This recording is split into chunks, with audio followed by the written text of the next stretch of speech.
Hello everyone, first of all welcome to all my dear student on my YouTube channel Krishna फिर classes. तो बच्चों, आज हम बात करने जा रहे हैं एससी वर्मा सर की एक और प्रॉब्लम के बारे में डिस्कस करने जा रहे हैं। Monkey B is holding on the tail of monkey A which is climbing up. अब एक मंकी बी है जो होल्ड की है टेल ऑफ मंकी ए की, है ना। और मंकी ए हमारा क्या कर रहा है, ऊपर रोप से चढ़ रहा है। The mass of the monkey A and B 5 kg 2 kg है, तो यहाँ पर टोटल मास क्या होगा, चूंकि सिस्टम की बात करेंगे तो 5 + 2 दैट इज 7 kg आ जाएगा।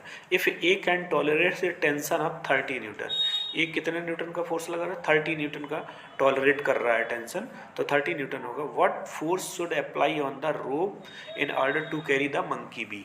तो मंकी बी पे कितना फोर्स लगेगा, कितना लग रहा है फोर्स, वो हमको फाइंड आउट करना है। तो पूरी प्रॉब्लम में बच्चों है क्या कि यहाँ पर दो मंकी, एक मंकी दूसरे मंकी की टेल पकड़े है। ऊपर वाला मंकी ए है, नीचे वाला मंकी बी है। अब क्या कर रहा है, ऊपर वाला मंकी जब ऊपर जाता है तो वो स्वयं एक्सेलरेट कर रहा है। तो मंकी ऊपर से क्या लगा रहा है, फोर्स लगा रहा है।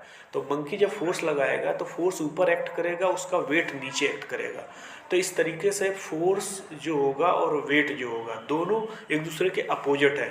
तो F - mg इस तरीके से करेंगे और उसको न्यूटन सेकंड ला के इक्वल कर देंगे। तो बच्चों, सबसे पहले मास ऑफ द मंकी है 5 kg है, mass of the monkey 2 kg है, maximum tolerate tension in the tail 30 newton है, acceleration due to gravity 10 metre per second है। तो अब पूरी प्रॉब्लम में आप देखिए, monkey B is hanging on to tail of the monkey A. So weight W B is equal to M B G होता है। तो एम बी की वैल्यू 2 × 10 तो 20 न्यूटन हो जाएगा। अब tension T in the tail of the A should balance this weight and provide the necessary acceleration for the monkey B। तो आप monkey B के लिए क्या क्वेश्चन लिखें, T - WB is equal to MB है। तो यहाँ पे 30 T की वैल्यू क्या है, 30 - 20 इज इक्वल टू 2 है। तो A is equal to 5 metre per second square आ जाएगा। Consider the force acting on the monkey A। monkey A must pull on the rope with force of F to accelerate itself, accelerate कर रहा है, also provide the acceleration to monkey B. तो total mass हम बता चुके हैं। अब यहाँ पे न्यूटन सेकंड लॉ लगा देंगे। तो F - ma × g equal to ma × a। तो F - ma की value 5 × 10 is equal to ma की value 5 × acceleration a is equal to कितना है, 5 है।